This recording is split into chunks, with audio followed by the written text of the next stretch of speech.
अच्छा, अभी जिस तरीके से तीसरी लहर बताया जा रहा है कि बच्चों को ज़्यादा अटैक करने वाला है, इस स्थिति में आपका सजेशन क्या बेहतर हो सकता है बच्चों के लिए? देखिए, ये सिर्फ शंका है, कोई ज़रूरी नहीं है कि ऐसा हो। पर ये ज़रूर है कि तीसरी लहर भी आएगी, चौथी लहर भी आएगी, पांचवी लहर भी आएगी, छठवीं लहर भी आएगी। तो ये तो हमारे और योगी जी के बीच की दोस्ती है जो अच्छा। कि पिछले 4 साल से चल रही है। ऐसा तो दोस्ती मतलब अजीब सा नहीं लगता यह दोस्ती? अब प्यार है, एक ही शहर के हैं, मैं भी अच्छा। गोरखपुर का, वो भी गोरखपुर के। लेकिन ये है कि 2022 में बाबा जी को मैं वापस गोरखपुर भेज दूंगा, इसका मैं आपको वादा दिलाता हूँ। तो गिर के लुढ़क के मतलब यहाँ पे आ अरे गया, बहुत भारी था यार। तो कैसे बर्दाश्त हुआ वो? मैं नहीं, मतलब बेचारी वो लड़की जो है 16-17 साल की लड़की थी हाँ। और बहुत सी बूढ़ी औरतें थी, हाँ। उससे भारी भारी बोझा उड़ा ले आई थी। उन सबके लिए इंसाफ मंच है, चाहे मुजफ्फरपुर हॉस्पिटल है, सबके लिए धन्यवाद कहूँगा। तो इस वक्त उत्तर प्रदेश से चलकर डॉक्टर कफील खान पहुंचे हैं बिहार के मुजफ्फरपुर के मोतीपुर प्रखंड के मीनापुर गांव में। दरअसल इनका एक हैशटैग चल रहा है, डॉक्टर्स ऑन रोड। मतलब डॉक्टर्स अब निकल चुके हैं रोड पे और लगातार जो है ये एक शिविर का आयोजन हुआ है यहाँ पे और बच्चों को इलाज कर रहे हैं डॉक्टर कफील खान। सबसे पहले तो इनसे एक सवाल हम पूछेंगे कि लगातार आप देश के कोने कोने पहुँच आप इलाज करते हैं बच्चों को, क्या मानसा है आपकी? 12 अप्रैल को जब भारत के मेट्रो सिटीज़ ने दिल्ली, मुंबई, अहमदाबाद, लखनऊ, कलकत्ता, बेंगलोर, चेन्नई में एक सुनामी आई और लोगों को सरकार जो है, अमीर लोगों को जिनके पास करोड़ करोड़ रुपए थे, उनको भी ना दवा दे पाई, ना ऑक्सीजन दे पाई, ना बेड दे पाई। उस वक्त मुझे एहसास हुआ कि क्या हो रहा होगा गाँव में, जहाँ की प्राथमिक स्वास्थ्य व्यवस्था पहले से भरमराई हुई है। आपको अगर किसी को जो चीज़ दिल्ली वालों ने अप्रैल और मई में देखी है, देश का 70% नागरिक रोज़ देखता है। अगर किसी के घर डिलीवरी रात में प्रॉब्लम हो जाए, कोई छत से गिर जाए, किसी को हार्ट अटैक आ जाए, कोई बच्चा देर से रोया है, तो उसको इलाज मिलेगा 200 किलोमीटर दूर। आपको पटना जाना पड़ेगा तब जाके इलाज सही से मिल पाएगा, या फिर मुजफ्फरपुर चले जाओ तब भी 2 घंटा तो लग ही जाएगा आपको। हाँ, बिल्कुल। मुजफ्फरपुर में भी मैं बता दूं, बहुत अल्टीमेटली आपको रिफ़र करने के जाइए, आप पटना जाइए। तो ये हालत है।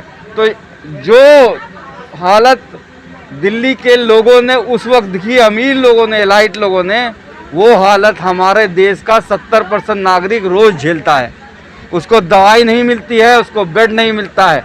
अगर घर में कोई ऐसा बीमारी हो जाए जो लाखों रुपया खर्च होता है, तो ज़मीन भी बेचना पड़ता है और वो उसको कर्ज भी लेना पड़ता है। एक अनुमान के हिसाब से 6 करोड़ भारतीय हर साल गरीबी के रेखा के नीचे सिर्फ इसलिए चले जाते हैं कि उनके घर में कोई ना कोई बड़ी बीमारी हो जाती है। इस वजह से हमने 14 अप्रैल को बाबा साहब के, अंबेडकर के जन्मदिन से हम और डॉक्टर हरजीत भट्टी, एक प्रोग्रेसिव मेडिकल साइंटिफिक फोरम है, उसके साथ हम लोगों ने ये मुहिम स्टार्ट की थी। पहले कुछ डॉक्टरों ने पैसा मिला के दवाइयाँ स्टार्ट की और हम लोगों ने दिल्ली के वाल्मीकि कॉलोनी से स्टार्ट की थी। आज करीब 72वां दिन है, 72 डेज, 72 दिन से हम लोग कार में एक गांव से दूसरे गांव घूम रहे हैं और हम लोगों ने 7 स्टेट्स कवर किए हैं, दिल्ली, हरियाणा, राजस्थान, पंजाब, उत्तर प्रदेश, बिहार। अब इसके बाद हमारा पश्चिम बंगाल और झारखंड का रुख है।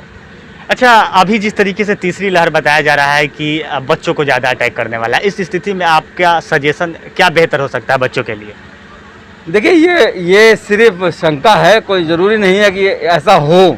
पर ये ज़रूर है कि तीसरी लहर भी आएगी, चौथी लहर भी आएगी, पांचवी लहर भी आएगी, छठवीं लहर भी आएगी। इससे हमें नहीं घबराना है। कोरोना अब हमारे जीवन का हिस्सा हो गया है। इंग्लैंड और यूरोप में 3rd वेव आ चुकी है, कनाडा और स्वीडन में 4th वेव चल रही है।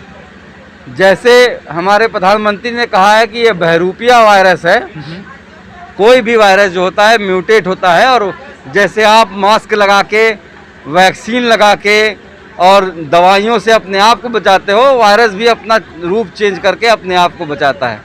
तो तीसरी लहर इसलिए बच्चों में सस्पेक्ट कर रहे हैं क्योंकि पहली लहर में 60 जिनकी उम्र 60 से ज़्यादा थी, उन लोगों को ज़्यादा मृत्यु हुई थी।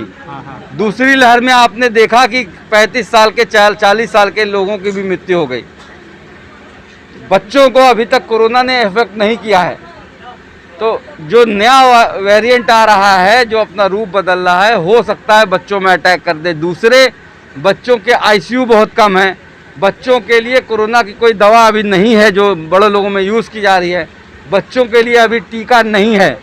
इस वजह से बच्चे ज़्यादा ससेप्टेबल हैं और उनको जैसे अक्टूबर, नवंबर, दिसंबर की बात कही जा रही है। देखिए, जिस मुजफ्फरपुर की धरती पे आप पधारे हैं, इसी धरती पे जो है चमकी बुखार काफ़ी तेज़ी से पूर्व में देखे होंगे आप, और इससे पहले भी आप आए थे मुजफ्फरपुर।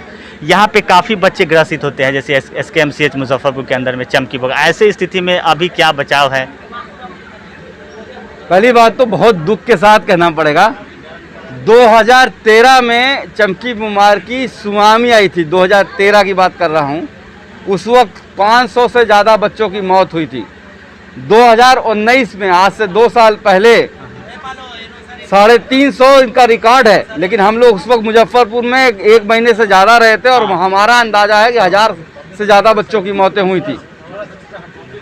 2013 में भी डॉक्टर हर्षवर्धन जो हमारे हेल्थ मिनिस्टर थे, ये वादा करके गए थे कि श्री कृष्णा मेडिकल कॉलेज के पास 300 बेड का एक बच्चों का हॉस्पिटल खोला जाएगा और बिहार में 6 NIV सेंटर यानी वायरस की जांच का 6 बड़े बड़े सेंटर खोले जाएंगे। 2013 में ये वादा किया था।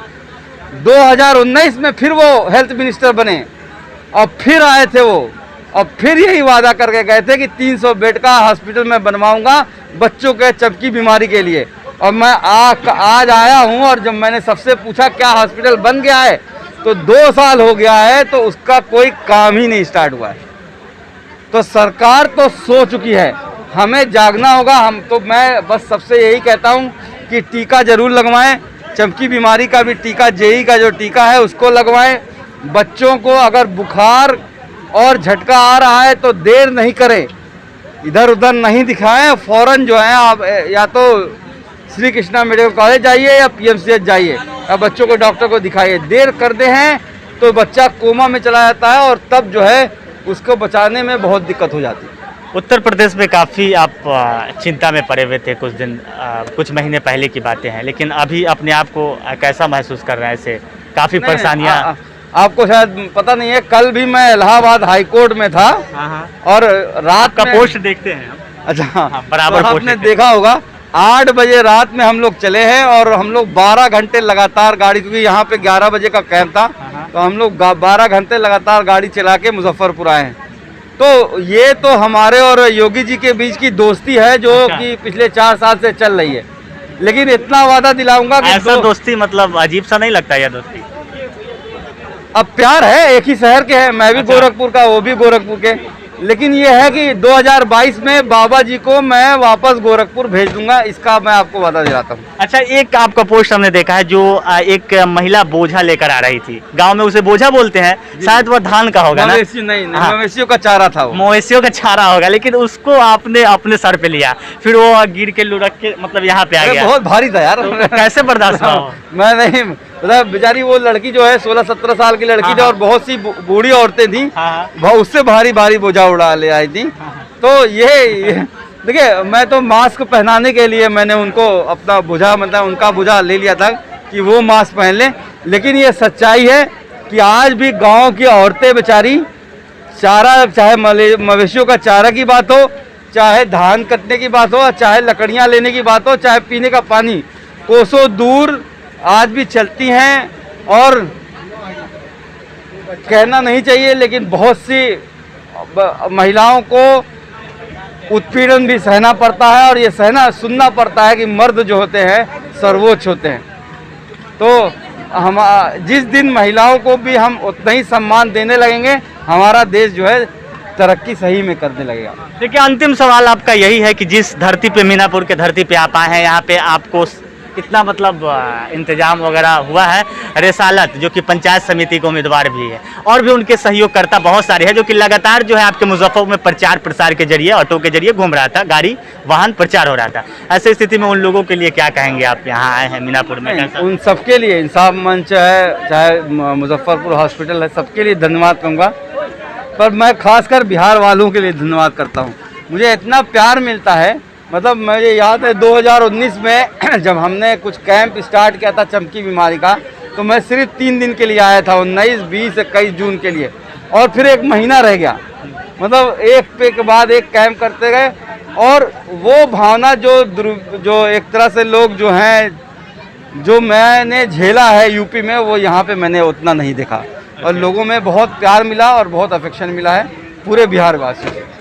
अभी यहाँ पे आए हैं तो क्या बच्चों को इलाज में क्या कुछ पाया गया है मुख्य तौर पे, अगर कोई बीमारी अगर एक ही तरह का हो? देखिए नहीं, बहुत से बच्चे ऐसे थे जो कि उनका दिमाग के से अपाहिज थे। अच्छा अच्छा। ऐसे बहुत से बच्चे देखे मैंने जो मेंटली जो है फिट नहीं थे, और उसकी ये वजह थी कि उनकी डिलीवरी के वक्त कोई ना कोई प्रॉब्लम हुई होगी। दूसरे मैंने देखा कि 50 से ज़्यादा बच्चे ऐसे थे जो कुपोषण का शिकार थे, यानी कि वो 12 साल के हैं और वज़न सिर्फ इनका 21 किलो है। 9 साल की लड़की है तो उसका वज़न 14 किलो है। तो ये सूखा रोग कहते हैं या कुपोषण कहते हैं, वो उसके बहुत से बच्चे मिले यहाँ पे। अच्छा, ऐसे स्थिति में उन लोगों को आपसे क्या सलाह मिली है? नहीं देखिए, ये उस पर जो है खाना जो है, जैसे माँ बाप ये शिकायत कर देते हैं कि ये नमकीन खाती है, दुकान का ज़्यादा खाती है, तो उस पर माँ बाप को ही काउंसलिंग करनी पड़ेगी। 1 साल के बच्चे को आप बार बार नमकीन और चिप्स दोगे तो उसको आदत पड़ जाती है, और उसी से आदत जब वो 8-9 साल का हो जाता है तो फिर आपके हाथ से निकल जाता है, आप नहीं देते हो तो ज़मीन में लौटता है। और जब आप बच्चा जो है हाई सॉल्ट के फैटी चीज़ें खाता है तो उसकी भूख मिट जाती है, यानी अगर चिप्स नमकीन खाएगा तो वो खाना नहीं खाएगा। और ये दूसरे जो है, ये तो है गरीबी है, जो है ये बात सही है कि हमको उतना अनाज नहीं मिल रहा। आपको एक बात बता दूं, हमारे डॉक्टर्स ऑन रोड में इनिशिएटिव में हमने कई गांव जो हैं यूपी के और जो है राजस्थान हरियाणा में गए, वहाँ पे लोगों ने कहा कि भैया हमको दवा ना दो, हमको आटा दे दो। अच्छा, हमको खाना दे दो, कोरोना हमको मारे ना मारे, हमको जो है ये लॉकडाउन मार देगा, भुखमरी मार देगी। अच्छा। तो ये देश की तो स्थिति है, और ये ऐसा नहीं है कि आपका गांव है, पूरे भारत में 50% बच्चे कुपोषित हैं। देखिए हमारे साथ डॉक्टर कफील खान थे, और डॉक्टर्स ऑन रोड इनका हैशटैग निकला हुआ है, और यह निकल चुके हैं गोरखपुर से पूरे देश के दौरा, पूरे भारत के अलग अलग स्टेटों का दौरा करने, और इस वक्त बिहार में पहुंचे थे। बहुत ही सराहनीय इनका कदम है, और लगातार जब भी देश में आफतें आई है बच्चों पे, तो इनका जो कहीं ना कहीं रोल है वो काफ़ी अहम भूमिका में नजर आई है अपने